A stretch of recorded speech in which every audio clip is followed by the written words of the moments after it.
So right now, there is a brand new announcement that has to do an awful lot with the first family of comic books. There's also a brand new trailer for a giant monster movie, and it's Valentine's Day. All that and more starts right now.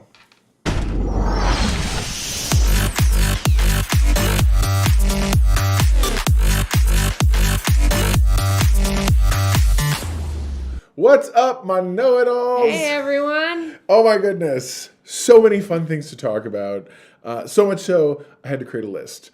So, yes. No, for real. Because it's so funny. There's lists. The one thing I'm learning doing this, the one thing I'm really learning doing this kind of show is that we're constantly behind the gun. And I mean, I think everybody's like that. You got your run of show, you know what you're going to talk about. And then all of a sudden, not 20 minutes before, Marvel's Which is literally what happens. Yeah, Marvel's like, by the way, here's the Fantastic Four. Oh, and by the way, here's the trailer for the new King Kong movie or Kong and Godzilla movie. And I'm like, okay. And then everything changes. Yeah, so we just got finished watching some of that stuff. But at the top, though, we're going to talk, I got to go a little bit in order. We are going to eventually visit some of the other stuff we were going to talk about anyway.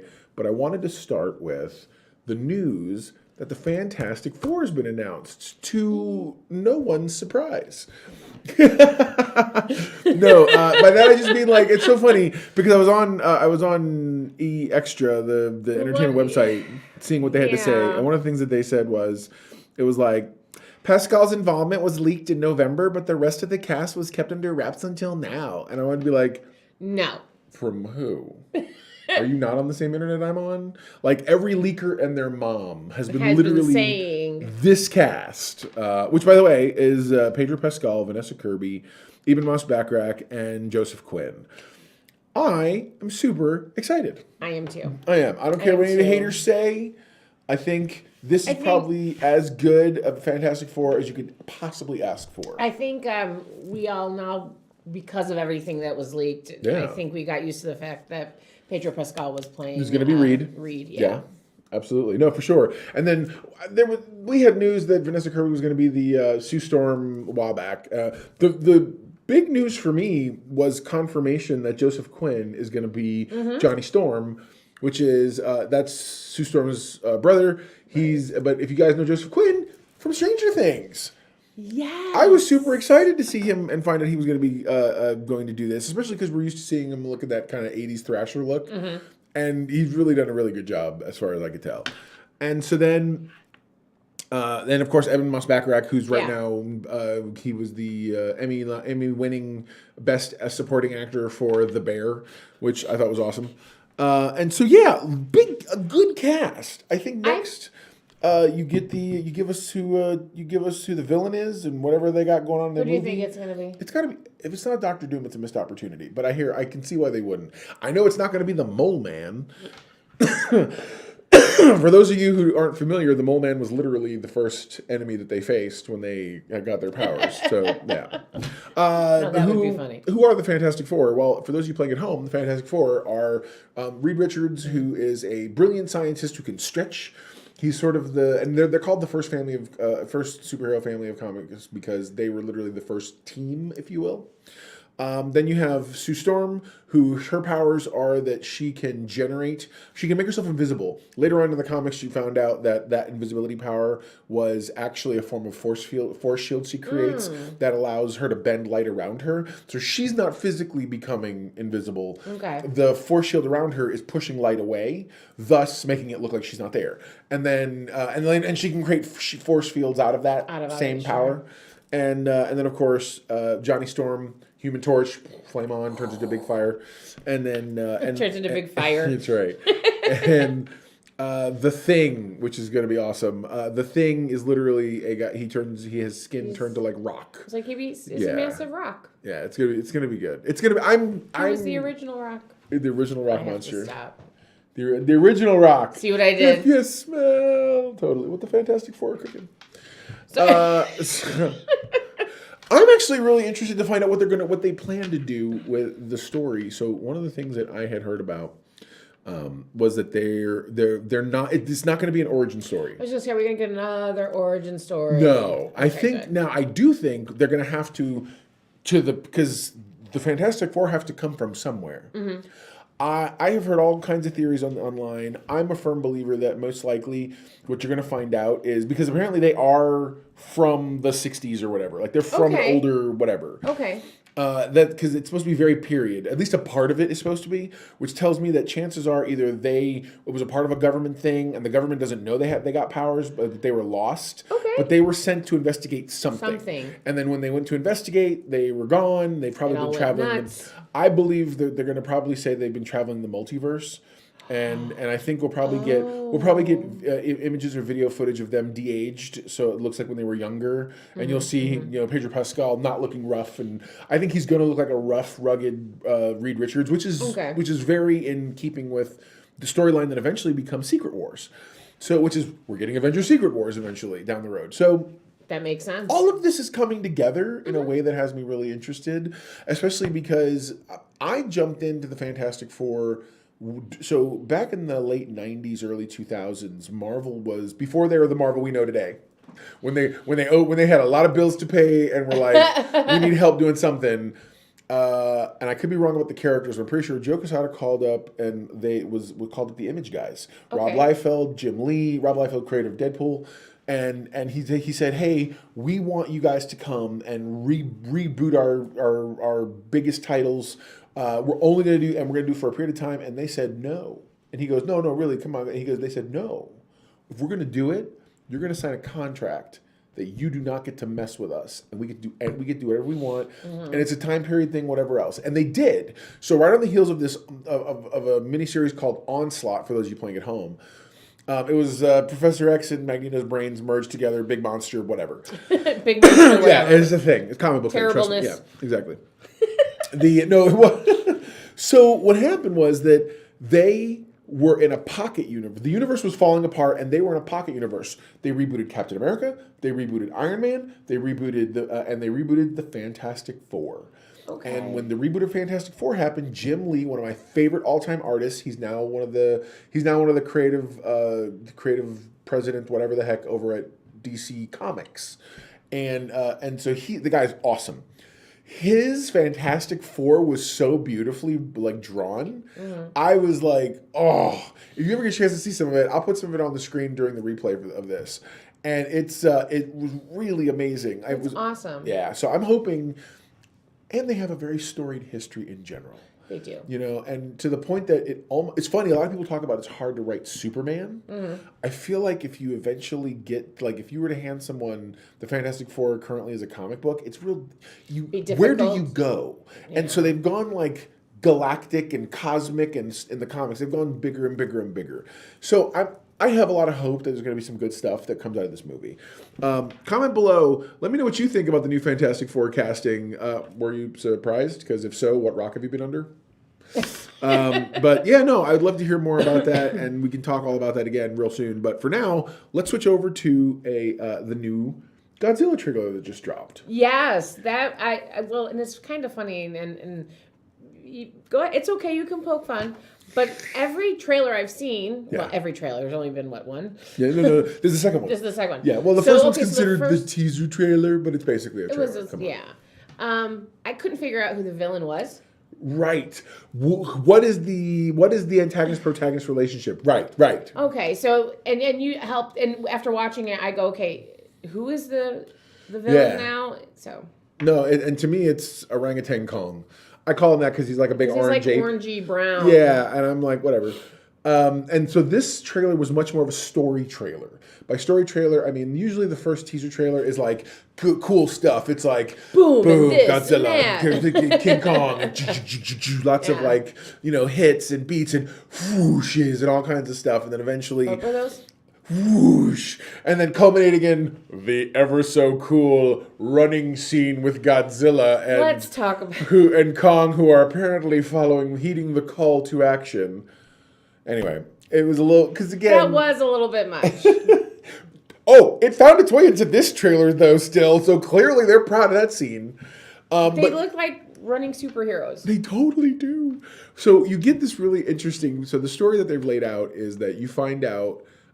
In the grand scheme of things, in the mythology of the Kong Godzilla verse, or as they're calling it, the Monsterverse, You have the Titans, which were everybody who's not an ape, who were the guardians of nature and the planet and everything else. They kept a balance in all stuff. And then you had the great apes, and the great apes, not grape apes, the great apes were the guardians of people. They chose to become our protectors. Right. And so now apparently, and then the whole thing is there's apparently the little girl, Pacific Island looking girl from the first one who was Kong's who could and she speaks sign language and he understands it and they communicate. She apparently is connected with whatever the people who used to be he was protect and whatnot back in the day, and she's tapped in and getting the visions. So this whole premise is that she can see something bad's coming and they have to go down there, and it's amazing. There's this great moment where Kong, I love it, he looks and you see past the lava and you see eyes that look like Godzilla eyes, clearly. Yes, it looked like that's where I got a little confused. Well, because every good I feel like crossover there's a has a fight. You got to have them fight first. Because here's the thing, and I think it's going to be, honestly, it's like boxing, or better yet, a better analogy, it's like pro wrestling. Okay, Godzilla got the one up last movie. I feel like Kong's going to get the one up this movie, and then of course there's something comes together that makes them work together, and they find them. It's great. No, but the things that happen. No, for real. The thing that really got me about this trailer was we've now got the Monarch series under our belt. Yep. In the replay, I'll put the card up there for the Monarch series. Portal. Right. So spoilers. Before this, it was just holes that went into the planet, and then gravity shifted, and you had to figure it out.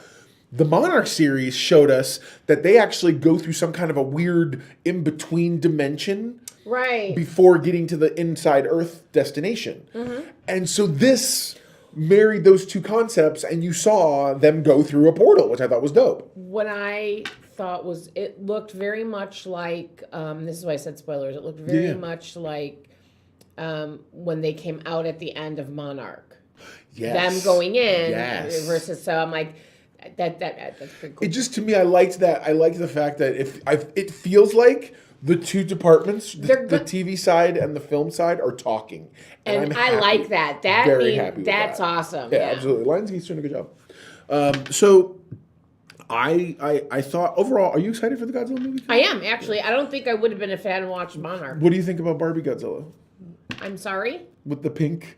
Well, that's what I don't understand. That's why I kept thinking there's like five different Godzillas and three different Kongs. So we haven't actually seen any other Titans like Godzilla yet. Will there be? Maybe. Who knows? I don't think there is. I think the blue fire one is early on, and that's the Godzilla we know. That's why you see that blue energy throughout him. I think something's going to happen. Either he loses or something where he's going to get infused with like some ancient-y power or whatever. Which is going to turn him all fuchsia and pink and Barbie-fied. Well, in the trailer they said that they had to like enhance them. And Kong got an Iron Man fist. Oh, it totally did. I wonder if they did that with Godzilla then too. Maybe. Who knows? It could be. I know that a little bit. I do know. I love the fact that the minute Kong realized what was coming, he immediately reaches back and grabs that Godzilla spike axe. Yeah. And is like, he's fighting it off because that can absorb. I was like, That's good right. for you, bro. Good for you. That's right. No, he's super smart. He's a good boy.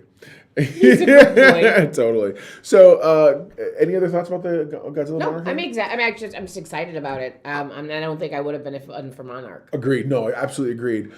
Comment below. Are you excited for it? Did you get the chance to see Monarch and sort of get that connection that's happening right now? I know I'm really thrilled for it. So, would love to hear your thoughts about that. So, next. Now. Go for it. What are we talking about? Next up, so we're going to go back a little bit. This is what we were originally going to talk about today, because one of the first stories we were going to talk about today.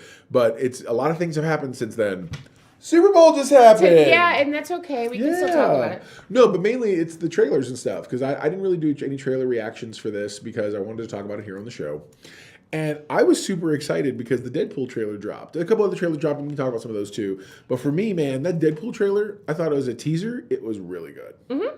I liked it. I'm a Deadpool fan, so it's kind of like they would have to like really mess up. So I have heard so many people online who are like, it's gotta be a different dimension, and it's gotta be another alternate variant of Deadpool because everyone's alive. Look, look, look. If you don't stay for the end credit scenes, you miss out on a lot of information. At the end of the last Deadpool movie, Deadpool 2, he steals the time travel device from Cable and starts fixing all kinds of nonsense. Now, someone online had the brilliant idea to argue with me and was like, I don't know how in the world they're going to make a comedy end moment trailer, blah, blah, blah, canon into the MCU. And I'm like, are you kidding me?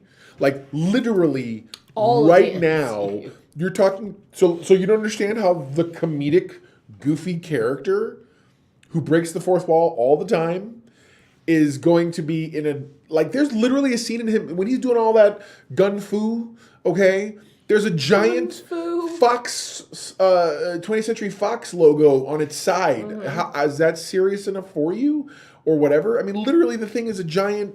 It's comedy. It's what it is. But it's also going to be pretty darn canon. I mean, you got the TVA connection, which I thought was very interesting.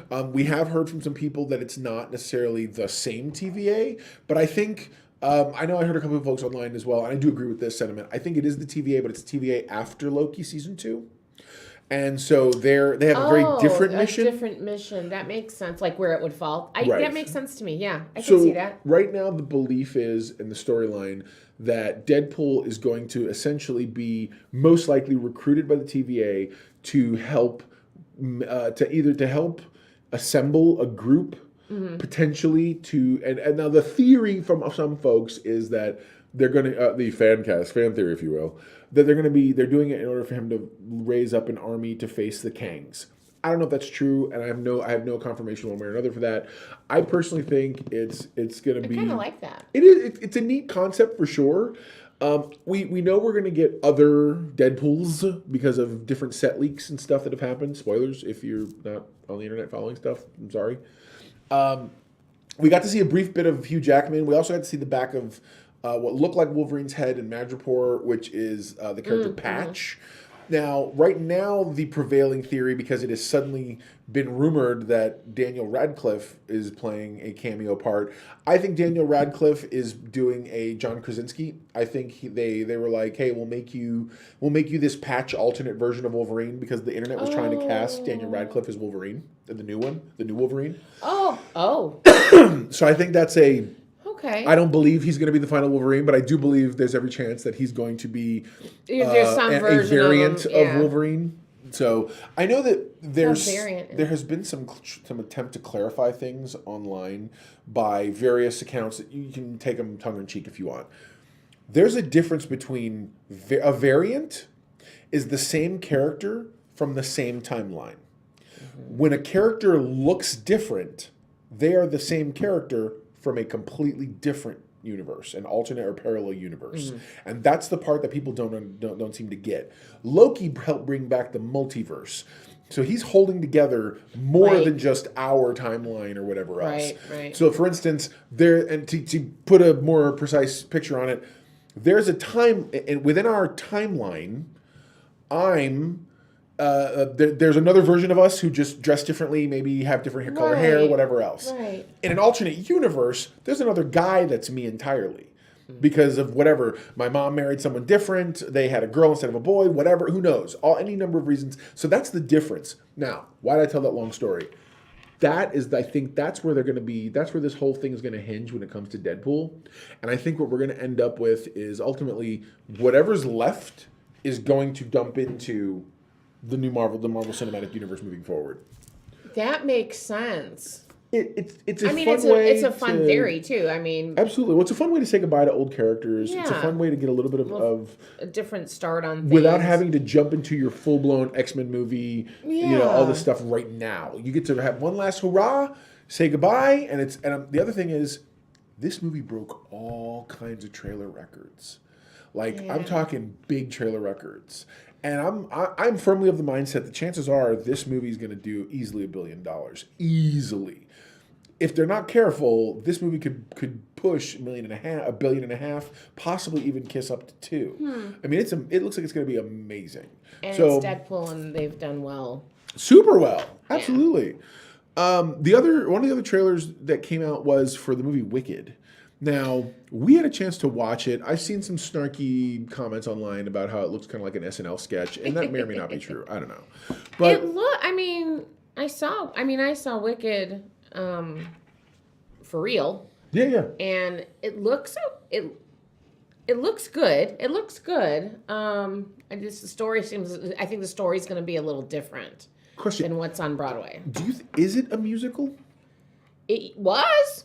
No, I know, but I know it was, but that's my question. Like, is it though? Like, I don't understand where people are. I'm just trying to figure out what is the actual. Because I know a lot of people online are like, are we still doing the thing where we don't admit a musical is a musical? And I'm like, look, I don't know if it is or not. If they're doing it as one, I know that I feel like it was. I do too. I have a feeling. I mean, especially from what I recall from the Super Bowl. I thought it was a musical. I was under the impression from that trailer that it was a musical. So yeah, no, we'll see. So again, it's more a question of whether or not they're going to lean into that part of it so much. I don't know. I know that I like the casting. I think it looks good. I don't know enough about the actual play. I mean, I know of the play. It's about them and how they grew up and how the rift that eventually between Glinda and. We'll see, and I don't see a lot of how they grew up. They may just blow. Well, there's them. Remember, there's the shot that's going around of green lady. I can't remember what is her witch name because I was known as the Wicked Witch of the East or whatever. Isn't she given a name in the play? She is, and I can't remember. That's fine. So no, it's cool. And so I should have prepped better. But she has, I think there's a scene where she has a ponytail and the other girl has like a school outfit. And I think that's supposed to be part of their upbringing. And possibly we're going to get their upbringing more like quick backstory flashbacks of like moments, the important moments. Mm-hmm. I don't know like if we're how gonna get she the whole, became green. Yeah, I don't know if we're going to get the whole everything. So we'll see.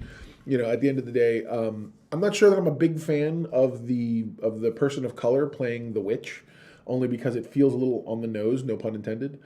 But it does, because I'm sitting here going, don't make me wrong. I'm not politically correct in the least. If you know me personally, I am not. But I will say, when I saw that, I was like, really? Something about it just hit me weird. And I was like, That's okay. Well, because there's other choices to make, I feel, but whatever. Either way, I think the young lady looks in the trailer like she's doing an amazing job. Yeah. Especially that one part toward the end where she like jumps out of the window and you're like, oh. And then they show dude Jeff Goldblum as the wizard. Yeah, I thought that. Now see, that Super made me cool. That was exciting. Super cool. That's awesome. Which again, then I think tells me it's probably not a whole lot like the play. Really? The play didn't have a wizard at all? It did. No. But it's I don't know. I'm going to have to see more trailers. Right on. I'm going to have to see more trailers. No, absolutely. So, hey, were there any great Super Bowl movie trailers that you saw and liked a lot? Comment below. Let me know for your thoughts. Would absolutely love to would have that discussion as well. There's a bunch of good ones. There were a bunch of really good ones, for sure. So, some other trailers that recently we've just got finished watching. If you get an opportunity, watch Sasquatch Sunset. That trailer is unbelievable. What did you think? I still don't know what I watched. I want to see that movie so bad. Do not watch it around. Don't watch the trailer though in front of children. Oh yeah, no. Well, yeah. It's almost like saying don't go to the zoo because how do you explain what's going on? Bigfoot. No. It's supposed to be. It's totally done documentary style. I want to see this so bad. Sasquatch Sunset. She gives a warning for children, but either way, it's super funny. Jesse Eisenberg is one of them. Yeah. Which I'm like, they flash the name of the actor next to the makeup there, and I'm like, this doesn't look. And they're doing great. The makeyp looks amazing. Yeah, it looks costumes, good. All of that looks amazing. Really good. I mean, so, I'm excited. I don't know. I don't know what I don't know. I don't know. Like, then again, I didn't think I was gonna like Cocaine Bear. So Cocaine Bear. That movie's amazing. Quick little plug, by the way, because I want to take a second or so because I love these movies that we're starting to see more and more of. Cocaine Bear, things like that. There's a service that I just signed up for. It's another type of social media account similar to like Letterboxd, but way more. The vibe is so much better. It's called Criticless. And it's got an seriously an amazing. You get in and it feels like nostalgia vomited all over the app. Oh. It's 80s, it's lasers, and it's like that tube lighting and stuff. That, oh yeah. And I've started doing reviews on there. You can follow me on @Mr. Know-It-All on there. And I started with my Beekeeper review and stuff and whatnot. And it's not that I'm not going to use Letterboxd. I'm totally using Letterboxd, and I paid for a premium account there. I love Letterboxd. But there was something, it's almost like this was more of a party when you're using this. Like, so it's like... It was fun.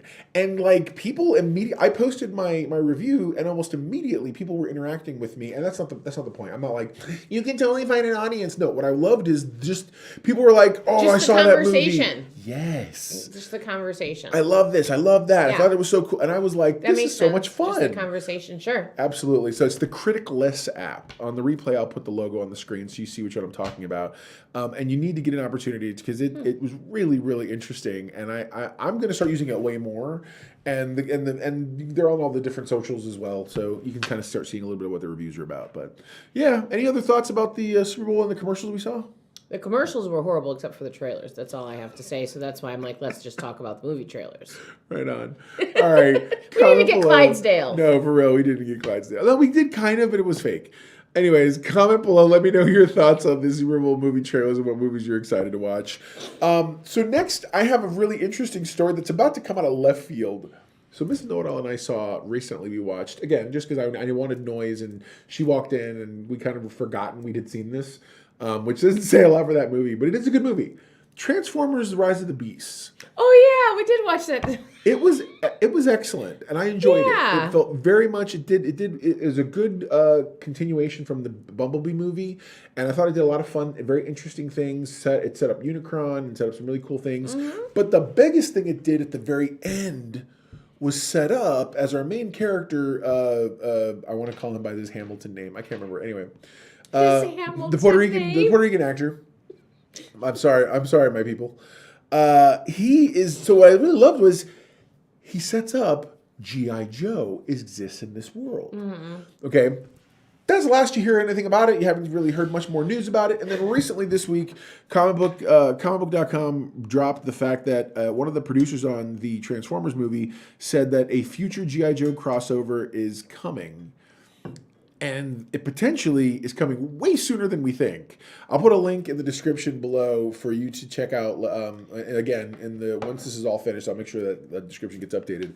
But it's a very interesting idea, especially because that movie handled its material really well. Mm-hmm. I'd love to see anything remote.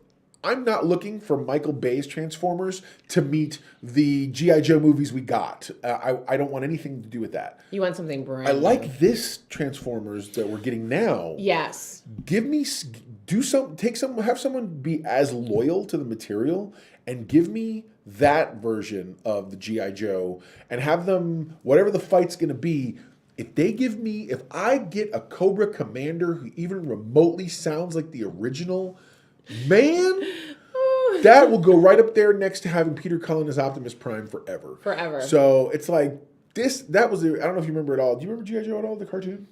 My brother. Okay. So Brother Know-It-All, he knows what I'm talking about. Yeah. G.I. Joe, the Cobra Commander was so iconic in that when you're a kid, he had this raspy voice, and it was this, he wore a silver mask, and it was amazing, and you're like, oh my God, this is the most amazing character ever. Like as bad guys, because again, bad guys were always the coolest on our Saturday morning cartoons. Everybody loved Megatron, Starscream, and Cobra Commander, and Skeletor. Those were the good.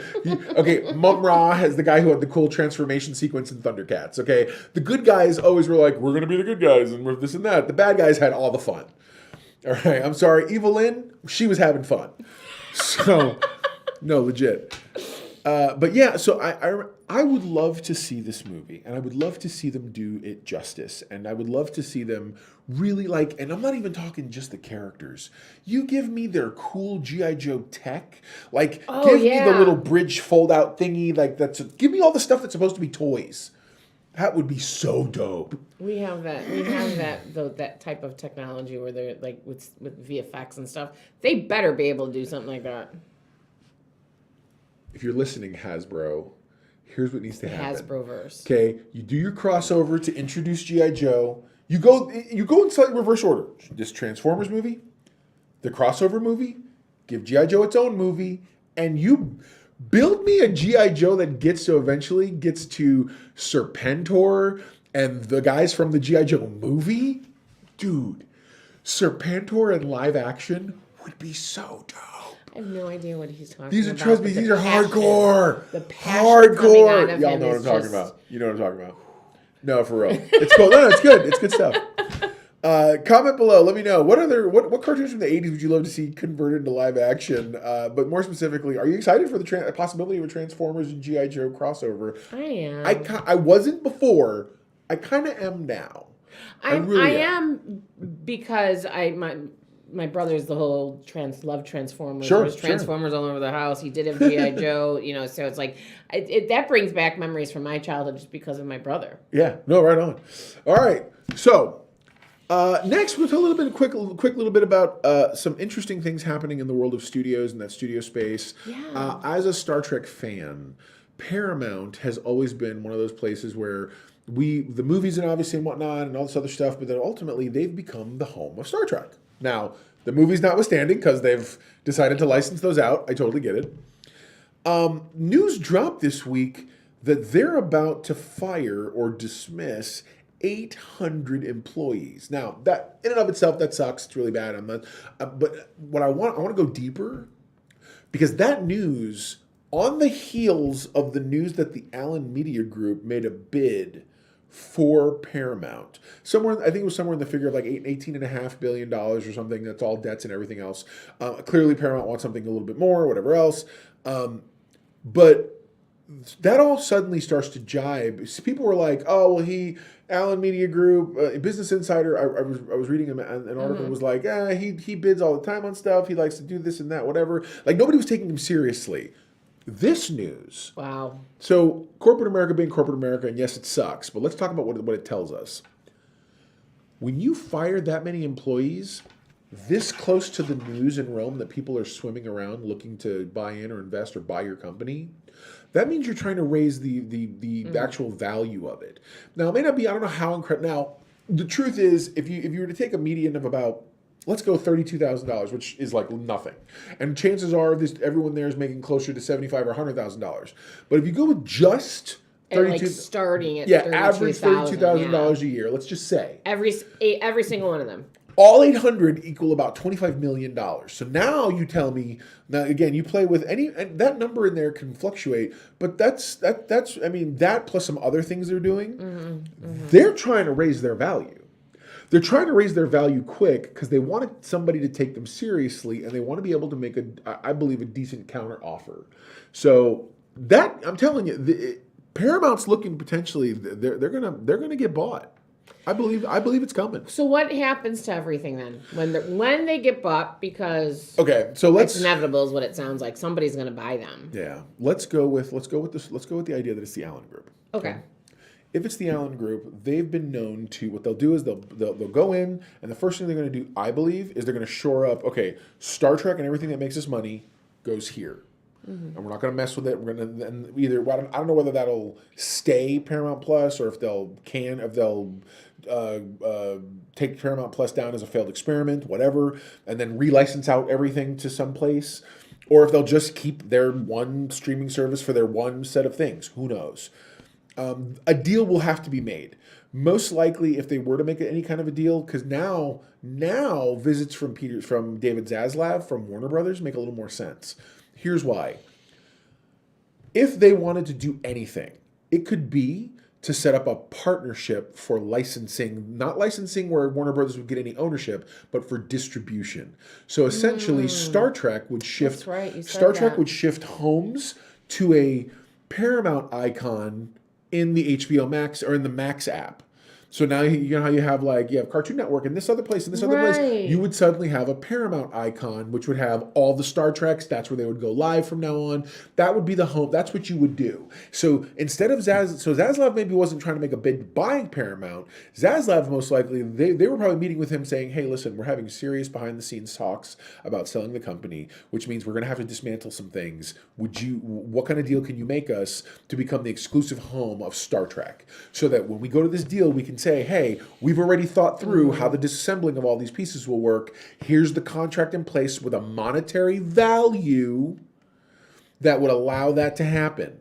And then they turn around, they sell off the Cheers, they sell off the Frasier, all that stuff. Basically, everything else that isn't making them enough money to matter, they sell off as part of their catalog. So they piece out the Paramount catalog to whoever wants it, keeping, again, the core stuff that's doing well, including, because here's another piece of this puzzle. Tom Cruise went to Warner Brothers. That's right. Who could easily say Paramount Move Films? We want to stay the producers of the Mission Impossible films, but we want you guys to be the exclusive distribution partner. Now all these moves that have felt like, oh no, they're punches, they're this and that. Yeah, that seems so. You start to see the potential path. I'm excited for what that could mean. So again, you lose off and sell off the things that don't work. You keep the things that do work. And you really license them off somewhere and make these lifelong partnerships. What really to me sucks about that, if they were to lose Paramount Plus, I mean, they could actually. I would like for them just to keep that, even though, like, I don't know. I would like to see two. I would like to two things need to happen. Sure. What sucks is we caught a lot of football games actually on Paramount Plus. True story. So what? But that I think goes through CBS. But again, that went through CBS though too. It did. So we'll just have to go back to CBS. I would like Paramount before maybe all this happens, and I don't know how that works in business or if it can work somewhere. Sure. Why isn't there a Star Trek streaming channel at this point? There's so much out there. And we've asked that. Star Trek fans have asked that question before, and who knows? It could be that's exactly the kind of thing that ends up coming out or happening. A Star Trek network, if you will, somewhere. Whether it's, but it isn't necessarily its own home streaming service. You get it as you can only get it as a bonus on your YouTube TV or a bonus on your Amazon Plus or Prime or whatever, or a bonus anywhere else where they have those things. Or, like I said, they make a long-term deal with locking in Warner Brothers, and it not only becomes Star Trek, but it becomes that's where you would find the stuff that Warner Brothers wants. Like, Warner Brothers gets to pick through the catalog and say, okay, if we're going to take licensing for everything with exclusivity for like life, but without buying it, because you want that monetary connection, so the people buying. So what you say, okay, we want Star Trek, we want Frasier, we want all your CBS Live, so NCIS, all those things that you currently air and go to Paramount Plus the next day. We want them here the next day. They already do that with Rick and Morty, with a lot of with the cooking shows. Oh, yeah. So they're doing a lot of that day in like the day after, or Hulu does it too. So there's a lot of that happening in the world. Hulu's being absorbed into Disney Plus. Into Disney right now. Yeah. I don't know how many people have the beta. We've entered a new condition when it comes to streaming services, which is the consolidation phase.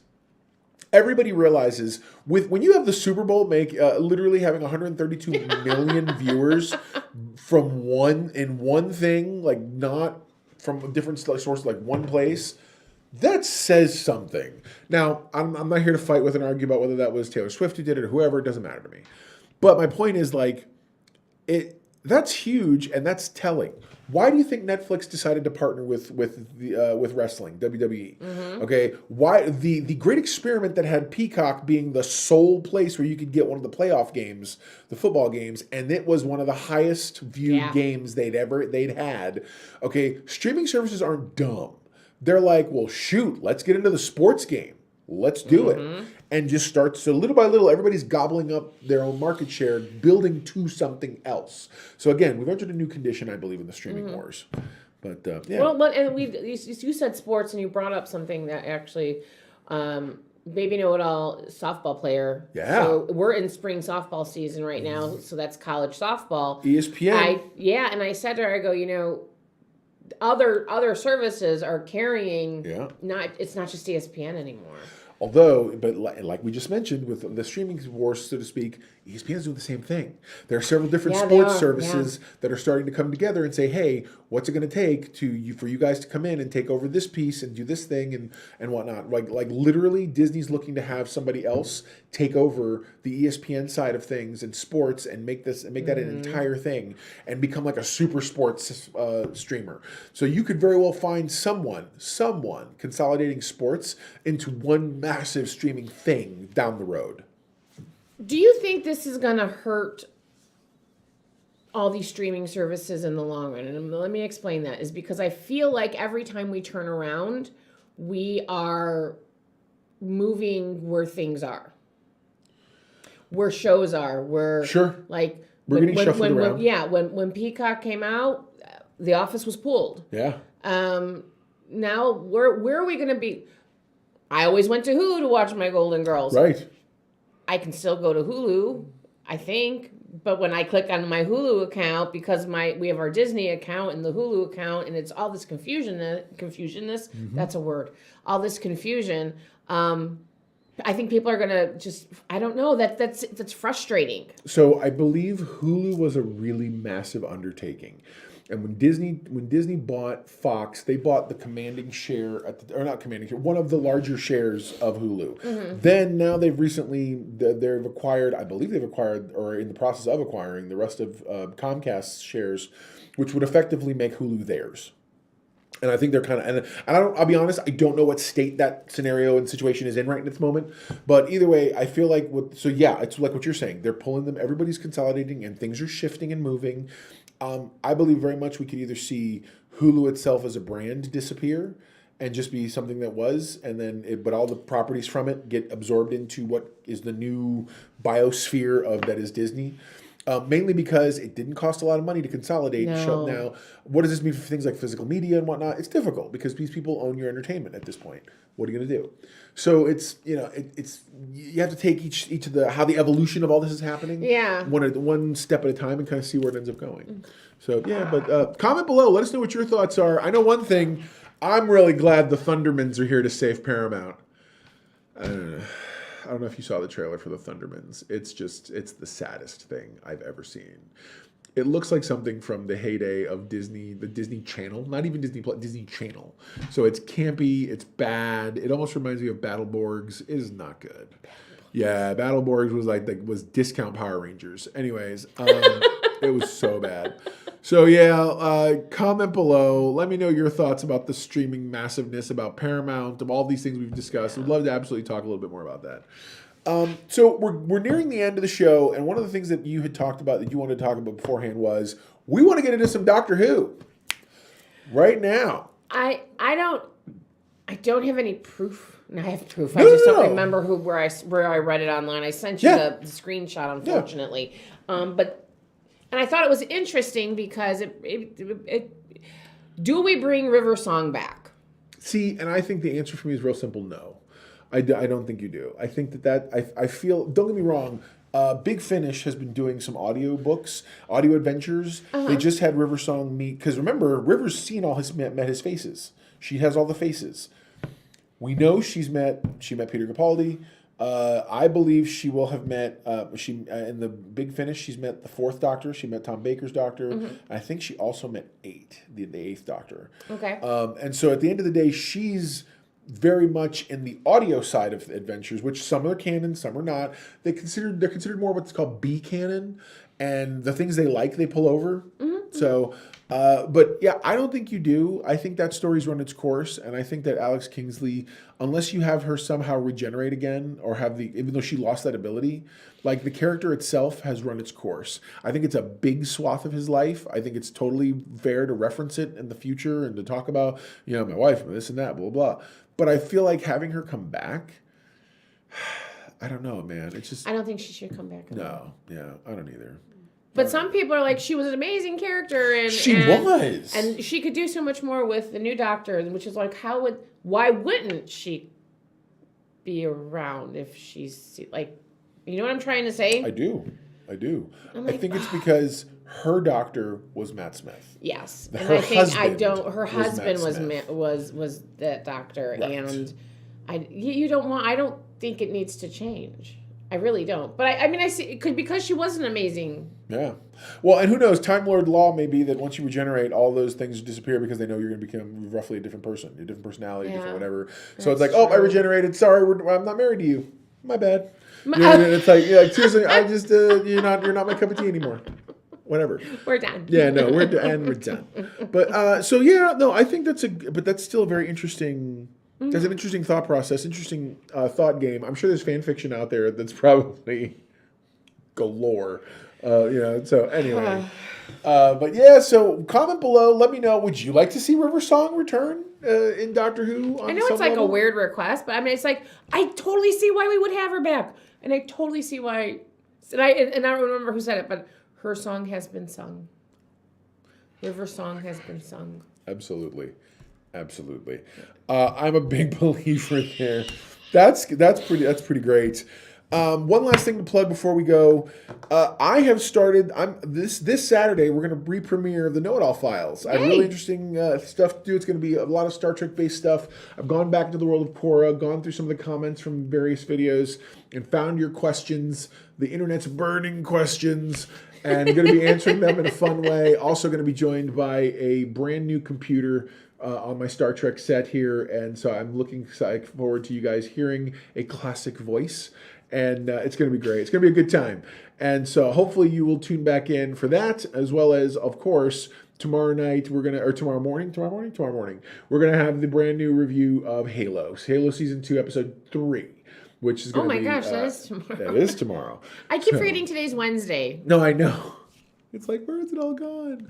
But, of course, as always, Happy Valentine's Day, my love. Happy Valentine's Day. Happy Valentine's Day to you guys, too. To all of you as well. Yes, we love you. Without you, we'd have no reason to be here and nerd out and geek out with you. So, again, so much fun. I can't wait to do it again next week. Look forward to it. Never forget. Everyone loves a know-it-all. Bye, guys. Bye.